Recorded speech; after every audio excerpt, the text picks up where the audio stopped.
1월 29일 누가복음 9장 37절에서 50절까지의 말씀을 가지고 작은 자를 섬기고 죄인을 굽는 제자의 삶, 작은 자를 섬기고 죄인을 굽는 제자의 삶이라는 제목으로 하나님의 말씀을 나누도록 하겠습니다. 본문 앞에 9장 20절에 보면 복음서에서 굉장히 중요한 내용이 나옵니다. 베드로의 신앙 고백이죠. 너희는 나를 누구라 하느냐라는 예수님의 질문에 대해서 주님은 당신은 하나님의 그리스도십니다. 이 세상을 구원하실 분, 우리가 따를 뿐입니다. 물론 이제 제자들은 그리스도를 로마의 압제로부터 민족을 해방할 정치적 메시아로밖에 아직은 이해를 하지 못했지만, 그러나 하나님의 큰 계획 가운데 예수님이 오신 것은 하나님의 뜻을 따라서 죄인을 구원하여 우리를 하나님 백성 삼으시려는 그 사랑을 즉 예수님을 통해서 나타내시려는 뜻이 나오죠. 그러면서 예수님 뭐라고 하세요? 내가 이제부터 십자가를 질 거라는 것을 제자들에게 처음으로 말씀하십니다. 이 고백과 함께. 그러면서 동시에 너희도 나를 따라와라. 자기를 부인하고 자기 십자가를 지고 나를 따라와라. 그래서 굉장히 중요하게 말씀하신 건 뭐예요? 25절에 보면 사람이 만일 온 천하를 얻고도 자기를 잃든지 빼앗기는지 하면 무엇이 유익하리요? 그러니까 이 세상에서 잘 되고 뭐 정치적으로 해방되고 그리고 결국 죽으면 그게 뭐냐? 하나님의 자녀로서의 영원한 생명을 소유해야지. 그 영원한 생명, 영원한 영광을 바라보면서 오늘 십자가를 지고 나를 쫓아와라 이거죠. 그 영원한 영광을 어제 본문에서 우리가 본 거잖아요.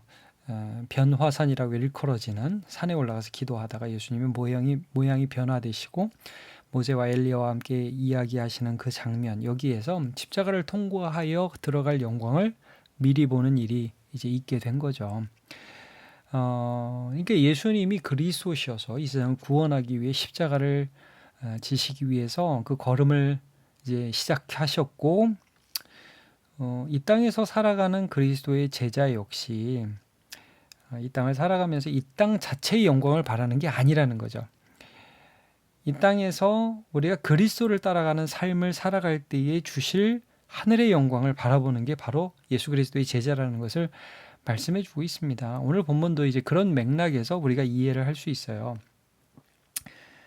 크게 이제 귀신 들린 아들을 고치시는 장면이 나오고, 또 이 장면 이후에 예수님의 말씀과 또 제자들에게 예수님이 십자가 지는 삶에 대한 가르침이 나오는데, 이게 도대체 어떤 관련이 있는지 좀 볼게요.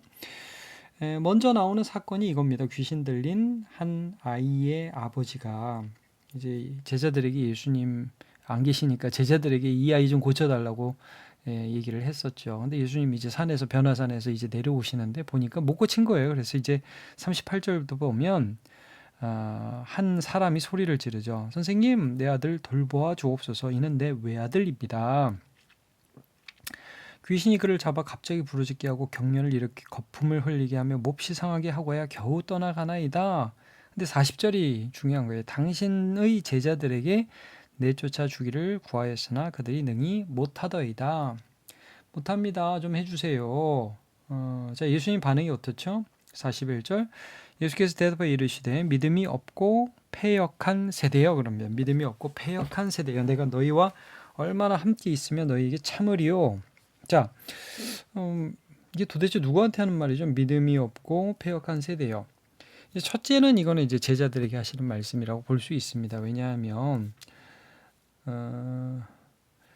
일단 제자들이 이 귀신 들린 아이를 데리고 왔을 때에 아마도 주님을 신뢰하고 하나님을 의지하는 그 마음이라기보다 예전에도 됐어 했는데 안 되는 거예요.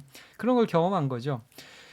여러분, 우리 병행 본문을 보면 이 본문에 대해서 제자들이 나중에 찾아오잖아요. 우리는 왜 못 내쫓았습니까? 예수님 뭐라고 그래요? 기도와 금식 외에는 이런 유가 나갈 수 없느니라. 그러니까 그러니까 여러분 기도 많이 하면 나갈 수 있다가 아니라 기도가 뭐예요? 예수님의 이름을 의지해서 하나님의 능력을 받는 통로죠. 그러니까 하나님을 온전히 의지하지 않고는 이런 일을 할 수가 없다라는 말씀을 주님이 하신 거예요. 그러니까 믿음이 없고 패역한 세대의 모습들이 제자들에게 계속해서 나타나요. 오늘 본문 이 뒤쪽에 보면 계속 이런 것들이 나타나요. 제자들이 첫째로는 하나님의 아들 예수 그리스도를 믿는 믿음이 부족했고, 두 번째는 여러분 이 아이의 아빠의 태도도 보세요. 제자들이 못 고쳤어요. 예수님께 주님 오셨으니까 진짜 대표 원장 오셨으니까 이제 선생님은 하실 수 있습니다. 그렇게 고백하지 않죠. 이 뉘앙스를 보세요. 당신의 제자들이 내쫓아 주기를 구하였으나 못하더이다. 우리가 병행 본문에 보면 어떤 내용이 있죠? 저 무엇을 하실 수 있거든 우리를 불쌍히 여기사 도와주옵소서. 마가복음이 이렇게 나오거든요. 하실 수 있거든. 그러니까 예수님 뭐라고 하시죠? 할 수 있거든이 무슨 말이냐? 믿는 자에게는 능하지 못한 일이 없느니라 라고 굉장히 꾸짖으시잖아요. 그러니까 어떻게 보면 이 귀신 들린 아들을 데리고 온 아빠도 주님을 향한 온전한 신뢰가 없었고, 제자들도 여전히 주님을 향한 신뢰가 부족했고, 이제 십자가를 지고 세상을 구원하셔서 예수께 대한 믿음을 회복시키려는, 하나님께 대한 믿음을 회복시키려는 예수님이 볼 때 정말 답답하지 않았겠습니까, 여러분? 근데 다시 41절 보면 자 이거예요, 여러분. 예수께서 이르셨어요. 믿음이 없고 패역한 세대여, 내가 얼마나 너희와 함께 있으며 너희에게 참으리요. 지금 예수님이 진짜 참고 있는 거예요. 이게 보면 답답한 거예요. 믿지를 못해요, 사람들이. 제자들도 맨날 예수님 따라간다고 그러고 예수님 믿는다고 하면서도 꼭 일 시켜놓으면 자기 방법대로 하는 습관이 그냥 들어있는 거예요. 몸에 죄인의 그런 습성들이 그냥 붙어 있는 거예요. 근데 여기서 중요한 거예요, 이게. 얼마나 너희와 함께 있으며 너희에게 참으리요. 나 안 해. 예수님이 그러시지 않으셨다는 거죠. 내 아들을 이리로 데리고 오라. 아이의 아빠가 믿음이 있어서 고쳐주셨나요? 제자들이 좀 괜찮아서 고쳐주셨나요? 아니요. 예수님이 세상을 사랑하셨기 때문에 고쳐주신 거예요. 예수님이 그를 불쌍히 여기셨기 때문에 고쳐준 거예요. 올 때 귀신이 얼마나 지저분한 일을 합니까? 지 나가야 되는 거 아니까 그냥 안 하는 거예요. 올 때 귀신이 그를 거꾸러뜨리고 심한 경련을 일으키게 하는지라 예수께서 더러운 귀신을 꾸짖으시고 아이를 낫게 하사 그 아버지에게 도로 주셨어요. 그러니까 경련 일으키고 거꾸러뜨리고 이거 뭐 마지막인데 그냥 내가 못 살게 굴자 그러고 나가는 거죠. 악독한 겁니다. 우리가 거라사 지방에서 그 귀신들, 군대 귀신도 보세요. 돼지에게로 들어가서 바다에 몰사하면서 어떻게든 예수님께 반항하는 모습을 우리가 보게 되지 않습니까? 이 귀신이 들어온 거예요. 근데 예수님이 꾸짖으세요. 나가. 그리고서 그 믿음 없는 그 아버지에게 그 낳은 아들을 이렇게 주시는 장면. 온전한 회복이죠. 달리다굼 해가지고 죽은 아이를 살리셔서 부모에게 먹을 거를 주라고 아버지에게 주시면서 예수님 회복시키셨던 것도 보고, 여러분 나인성 과부의 죽은 아들도 예수님이 관에 손을 얹으시고 그 죽은 아들을 일으키시면서 과부에게 그 아들을 도로 주는 장면이 나오잖아요. 이게 온전한 회복이에요. 온전한 회복을 주님이 주시는 거예요. 믿음이 있어서가 아니라 예수님께서 이 땅에 오신 목적이 이거이신 거죠. 그리고 이것을 보는 사람들이 오히려 믿음이 없다가도 믿음이 더 생기게 하시는 거예요. 제자들이 굉장히 놀라고 사람들이 놀랍니다. 43절에 보면 사람들이 다 하나님의 위엄에 놀랍니다. 다 놀랍게 여길 때 예수님이 어떻게 하셨어요? 우리 같으면 이럴 때 봤지? 나 믿을만하지? 나만 믿어. 이렇게 얘기할 수 있죠. 근데 예수님이 여기서 굉장히 다른 초점을 제자들에게 심어주려고 굉장히 강조하세요. 마치 변화산에서 하나님의 음성이 들렸잖아요. 너희는 그의 말을 들으라. 지금 너네가 뭘 봐야 되는지 주님이 말씀해 주실 텐데 그의 말씀을 들으라. 최종적인 선지자, 말씀을 우리에게 전해주시는 분, 그리스도의 또 한 직분이잖아요. 왕선지자, 제사장, 선지자. 그분의 말씀을 들어야 되는 거예요. 뭐라 그래요? 44절에 이 말을 너희 귀에 담아두라. 자, 지금 얘가 죽었다가 살아났어. 사람들이 놀랐어. 기적이야.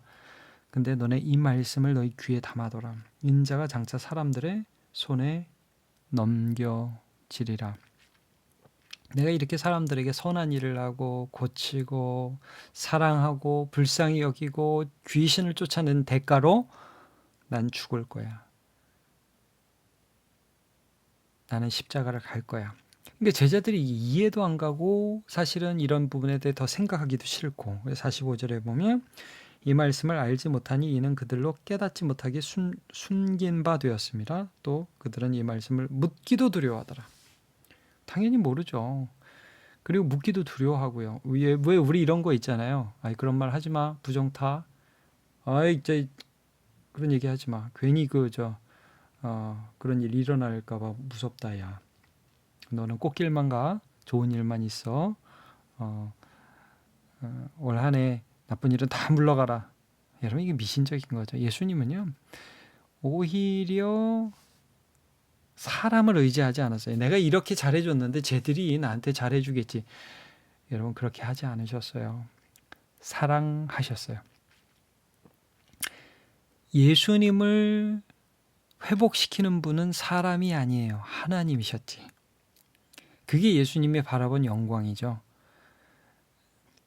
이 땅의 십자가의 길을 사랑하기 위해서 가고, 부활은 사람들이 시켜주는 게 아니에요. 그건 하나님이 주시는 일이죠. 하나님이 주시는 영광이죠. 우리도 그걸 바라보는 거예요. 그러니까 하나님이 주시는 하늘의 영광을 보고 이 땅에서 십자가 길을 가는 거죠. 그래서 바로 다음에 제자들의 이 믿음 없고 패역한 세대의 삶이 이런 식으로 나타납니다. 46절, 제자 중에 누가 크냐는 변론이 일어나니, 이거죠. 야, 네가 잘났냐? 내가 더 잘났냐? 네가 1등이냐? 내가 1등이냐? 누가 수석이야? 누가 차석이야? 뭐 이런 싸움을 했다는 거죠. 전혀 어울리지 않죠. 이제 십자가를 말씀하시는 예수님의 마음에 전혀 이렇게 매칭이 안 되는 그런 행동들을 제자들이 하고 있습니다. 그때도 예수님이 제자들을 잘라버리지 않아요. 제자들을 품으신다고요. 47절을 보면 그걸 아시고, 분위기 아시고 아이를 하나 딱 데려오시는 거죠. 자기 곁에 세우십니다. 제자들에게 이렇게 설명을 해주세요. 이게 완전 시청각 교육이에요. 애들 교육하듯이 주님이 교육하십니다. 자, 누구든지 내 이름으로 이런 어린아이를 영접하면 곧 나를 영접함이요. 자, 누구든지 나를 영접하면 곧 나를 보내신 이를 영접함이라. 너희 모든 사람 중에 가장 작은 그가 큰 자니라. 여러분 한번 생각해 보세요. 어린아이를 영접하신 분이 지금 누굽니까? 예수님이죠. 예수님이 이렇게 사셨다는 거예요. 예수님 지금 높아지려고 애를 쓰고 누구보다 크다는 걸 증명하려고 애를 쓰는 분이 아니라는 거죠.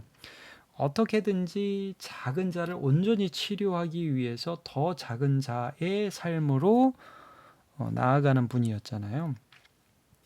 너희도 그렇게 살자. 애들 가르치듯이 그렇게 예수님이 가르치셨어요. 뭐 이 본문은 아니지만 요한복음 같은 데 보면 십자가 지시기 전에 허리에다가 수건 두르고 제자들의 발도 씻어 주시잖아요. 그런 게 다 내가 이런 삶을 살았다. 내가 너네 선생 아니냐? 너희들도 이런 삶을 살자. 작은 자를 섬기는 삶. 그게 십자가다. 사람들로부터 인정받고 사람들이 더 박수 쳐주는 삶을 추구하지 않는다. 두 번째, 오늘 이제 제자들의 삶, 믿음이 없고 어떻게 보면 패역한 그런 모습들이 나타나는 게 이제 49절부터 나오죠. 주의 이름으로 귀신을 내쫓는데 우리를 따라하지 않아서 금했습니다. 요한이 이런 말을 예수님께 하죠. 그랬더니 50절에 금하지 말라. 예수님 말씀입니다. 너희를 반대하지 않는 자는 너희를 위하는 자니라. 자, 이 말씀은 뭐 무조건 사람들은 다 품어야 돼. 그런 말씀은 물론 아닙니다. 분명히 이단에 대해서 성경은 굉장히 잘못된 교리에 대해서 배타적이에요. 그런 부분들은 용서하지 않습니다. 예수 그리스도의 십자가 말고 뭐 다른 걸 의지한다든지 내 의의를 의지한다든지 그런 걸 용납하도록 하지 않으십니다. 근데 여기서 문맥상 쭉 보세요. 요한이 지금 사람을 금한 건 뭐예요? 예수님의 이름으로 귀신을 쫓지만 우리는 쫓지 않아. 우리랑 같은 무리는 아니야. 그럼 여러분 이거죠. 내가 지금 예수님 그 제자고 예수님 그래도 제일 신뢰하는 3인방 중에 한 명인데 너네 우리랑 같이 안 해? 우리 라인에 안 서? 우리 줄이 아니야? 그럼 잘라버려 이거죠. 그러니까 여기서 이제 배타성은 교만을 말하는 거예요. 예수가 아니면서도 구원을 받을 수 있어. 뭐 이런 사람들을 다 용납하라는 말씀이 아닙니다. 내 이름을 더 내세우기 위해서 다른 사람을 자르는 거죠. 너 우리랑 친하지 않아? 그래? 그럼 뭐 우리하고 상관없어. 너는 제명 이렇게 쉽게 해버리는 거예요. 거기에 어떤 의도가 있냐면 교만이라는 의도. 너보다 내가 낫다. 이제 이런 게 있는 거예요. 근데 여러분 예수님의 삶을 한번 보세요. 지금 예수님이 그 부족한 제자들을 잘라버리지를 않으세요. 그리고 우리 좀 전에 봤지만 그 믿음 없는 아버지. 예수님이 왔는데도 예수님이 좀 하실 수 있으면 좀 해주시고요. 뭐 이렇게 나가는 그 아버지. 그 아버지도 잘라버리지를 않으세요. 그 아버지에게 오히려 그 아이를 살려주시고 주심으로 믿음을 주시는 예수님. 그러니까 약한 한 사람이라도 살리고자 하는 사랑, 여기에 포용성이라는 결과가 나오잖아요. 근데 배타성에는 어떤 근거가 있냐면 교만, 너하고 내가 달아서 나는 너보다 나아, 이게 있는 거예요. 그렇게 하지 말라는 거죠. 겸손하고 참아서 한 사람을 살릴 수 있으면 그렇게 되라 이거예요. 사도 바울도 그러잖아요. 내가 유대인에게는 유대인같이 되고 이방인에게는 이방인같이 되어서 어떻게든 한 사람이든지 더 예수의 사람으로 얻고자 한다. 자존심이라는 게 없는 거죠. 내가 죽어서 남을 살리겠다는 그런 마음이 사도 바울에게 있다고 고백을 해요. 근데 그게 예수님의 마음이에요. 하나님이 사람이 되신 거잖아요. 하나님이 인간의 모든 약함을 뒤집어 쓰고 오신 거잖아요. 그렇게 해서 사람을 살리시는 거죠. 오늘 말씀 정리하겠습니다. 여러분 예수님이 이런 일을 하셨습니다. 그 약한 한 사람 한 사람, 어린 한 사람 한 사람을 사랑하셨습니다. 작은 자를 섬기셨어요. 겸손하셨습니다. 그리고 죄인을 품어내셨어요. 수많은 약한 자들. 그러니까 이제 우리가 8장에서 본 것 같이 동네에 한 죄인인 여자 예수님께 향유와 옥합을 부어드리고 7장이 7장 한 여자가 있는데 바리새인은 옆에서 욕하고 있었어요. 이 죄인인 여자, 뭐 예수님 이게 죄인인 것도 모르고 식사만 하고 계시네. 아이고 헛것이구만. 근데 예수님이 그 모든 것을 다 알고 그 바리새인에게 이 여자가 용서함을 더 많이 받아서 더 사랑하는 거야 라고 말하시면서 그 여인을 품어내시죠. 혈루증 걸려서 12의 혈루증 걸려서 예수님 뒤로 가서 만진 그 여인, 예수님이 죄책감에 시달리고 부끄러워하는 그 여인을 품어내시죠. 예, 그겁니다. 우리가 예수의 제자면 그런 인생을 살아내야 된다는 거죠. 더 사랑하니까 더 많이 포용할 수 있는 거죠. 그래서 따뜻한 사람이 되는 거예요. 그게 제자입니다. 제자. 그래서 여러분 오늘 제목처럼 작은 자를 섬기고 죄인을 품는 예수님 닮은 제자들로 살아가시길 축복합니다. 하나님 감사합니다. 오늘 우리가 예수님의 삶을 또다시 묵상합니다. 하늘의 영광을 바라보기에 이 땅에서 인정받기를 갈구하지 않으셨습니다. 더 작은 자를 섬기셨고 친히 작은 자가 되셨으며 밀쳐내고 구분짓기보다 품어내고 사랑하셨습니다. 우리가 그런 예수님의 제자입니다. 우리도 더 높아지기를 날마다 애쓰는 이 믿음 없고 패역한 세대의 삶을 얼마나 많이 살고 있는지요. 선을 긋고 너는 나와 다르다고 말을 함으로 더 잘난 척하고 싶은 욕구들이 날마다 우리 속에서 일어납니다. 하나님 이런 우리의 삶을 회개하고 주님 닮아가는 제자의 삶을 살게 인도해 주옵소서. 예수님의 이름으로 기도합니다. 아멘.